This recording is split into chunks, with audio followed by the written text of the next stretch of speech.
சங்கரன் கோவிலில் பரப்புரை மேற்கொண்ட தென்காசி மக்களவை தொகுதி திமுக வேட்பாளர் மருத்துவர் ராணி ஸ்ரீகுமாருக்கு பொதுமக்கள் உற்சாக வரவேற்பு அளித்தனர். இதுகுறித்த கூடுதல் விவரங்களோடு இணைந்திருக்கிறார் நமது செய்தியாளர் சுடலைக்குமார். அவரிடம் கேட்கலாம். சுடலைக்குமார், வணக்கம். தென்காசி தொகுதியில் திமுக சார்பில் போட்டியிட வாய்ப்பளித்த முதலமைச்சருக்கு நன்றி தெரிவித்திருக்கிறார் அந்த தொகுதி வேட்பாளரான ராணி ஸ்ரீகுமார். மேலும் பரப்புரை மேற்கொண்ட அவருக்கு உற்சாக வரவேற்புமானது வழங்கப்பட்டிருக்கின்றது. அங்க இருக்கக்கூடிய நிலவரங்களை பதிவு பண்ணுங்க. தென்காசி பாராளுமன்ற தொகுதியினுடைய திமுக வேட்பாளராக சங்கரன்கோவில் அரசு மருத்துவமனையில் மையக்கவியல் அரசு மருத்துவமராக பணியாற்றி வந்த மருத்துவர் ராணி ஸ்ரீகுமாரை வேட்பாளராக திமுக தலைமை கழகம் அறிவித்திருக்கிறது. வேட்பாளராக அறிவிக்கப்பட்ட பிறகு முதன்முறையாக தென்காசி தொகுதிக்கு வருகை தந்த மருத்துவர் ராணி ஸ்ரீகுமாருக்கு ஸ்ரீவில்லிபுத்தூர், ராஜபாளையத்திலிருந்து அனைத்து பகுதிகளிலுமே பொதுமக்கள் உற்சாக வரவேற்பு அளித்தனர். குறிப்பாக அவருடைய சொந்த ஊரான சங்கரன் கோவிலுக்கு வருகை தந்த போது சங்கரன்கோவில் சங்கரநாராயண சுவாமி கோவில் முன்பாக உள்ள தேரடி திடலில் கட்சி தொண்டர்கள், பொதுமக்கள் சங்கரன்கோவில் சட்டமன்ற உறுப்பினர் ராஜா தலைமையில் உற்சாக வரவேற்பு அளித்தனர். அவருக்கு மாலை அணிவித்து சால்வைகள் போற்றப்பட்டு ஆரத்தி எடுத்து உற்சாக வரவேற்பை அளித்தனர் பொதுமக்களும் கட்சி தொண்டர்களும். தொடர்ந்து அவர் செய்தியாளர்களிடம் பேசும்போது கலைஞர் மகளிர் உரிமை தொகை அரசின் திட்டங்களை எடுத்து கூறி வாக்கு சேகரிப்பேன் என்றும் மக்கள் ஆதரவில் லட்சக்கணக்கான வாக்குகள் வித்தியாசத்தில் வெற்றி பெறுவேன் என்றும் அவர் தெரிவித்தார். மேலும் திமுக சார்பில் போட்டியிட எனக்கு வாய்ப்பு அளித்த முதல்வர் மற்றும் அமைச்சர் உதயநிதி ஸ்டாலின் மற்றும் கனிமொழி எம்பி ஆகியோருக்கு நன்றி தெரிவிப்பதாகவும் மற்ற மாநிலங்களுக்கு முன்னோடியாக இருக்கும் அளவிற்கு பல திட்டங்களை தமிழக முதல்வர் தமிழகத்திற்கு செய்திருக்கிறார், அதனை எடுத்து கூறி பிரச்சாரம் மேற்கொள்வேன் என்றும் வெற்றி வாய்ப்பு என்பது பிரகாசமாக உள்ளது, உறுதி செய்யப்பட்டுள்ளது.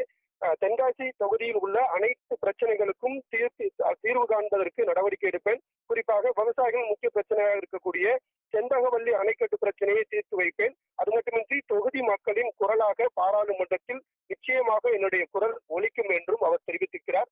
தொடர்ச்சியாக சங்கரன்கோவிலிருந்து தென்காசி தொகுதி முழுவதுமாக இன்று நாள் முழுவதும் அவர் பிரச்சார பயணம் மேற்கொள்ள அங்கு செல்லும் இடங்களில் தொடர்ச்சியாக ஒவ்வொரு பகுதிகளிலும் கட்சி தொண்டர்களும் பொதுமக்களும் அவருக்கு உற்சாக வரவேற்பு அளிப்பதை பார்க்க முடியும். நிலவரங்களையும் காட்சிகளையும் வழங்கியமைக்கு நன்றி சுடலைக்குமார். தொடர்ந்து தென்காசி தொகுதியில் போட்டியிடும் திமுக வேட்பாளர் ராணி ஸ்ரீகுமார் அளித்த பேட்டியை தற்போது பார்க்கலாம். சிற்பி தலைவர் கலைஞர் அவர்களின் ஆசியுடன் நல்லாட்சி புரிந்து வரும் தமிழக முதலமைச்சர் அவர்களுக்கும், இளைஞர் நலன் மற்றும் விளையாட்டுத்துறை அமைச்சர் அண்ணன் உதயநிதி ஸ்டாலின் அவர்களுக்கும், கழக துணை பொதுச் செயலாளர் அக்கா கனிமொழி கருணாநிதி அவர்களுக்கும் எனது நன்றியை தெரிவித்துக் கொள்கிறேன். சரி, இந்த மக்களுக்கு நீங்க என்ன சொல்ல விரும்புறீங்க? கழகத் தலைவர் நல்லாட்சியில் பல்வேறு நலத்திட்டங்களை, அதாவது மற்ற மாநிலங்களுக்கு முன்னோடியாக இருக்கக்கூடிய பல நலத்திட்டங்களை நிறைவேற்றியுள்ளார். அதை நான் சொல்லி வாக்கு சேகரிப்பேன் மக்களிடையே.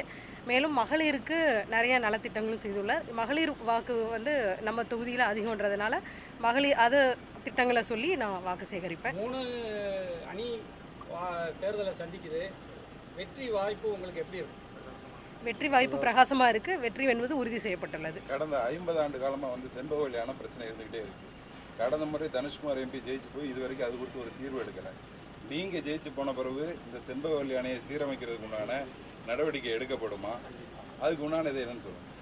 கண்டிப்பாக நடவடிக்கை எடுக்கப்படும். இந்த தொகுதி மக்களின் குரலாக பாராளுமன்றத்தில் ஒலிப்பேன் என்றதை உறுதியுடன் தெரிவித்துக் கொள்கிறேன்.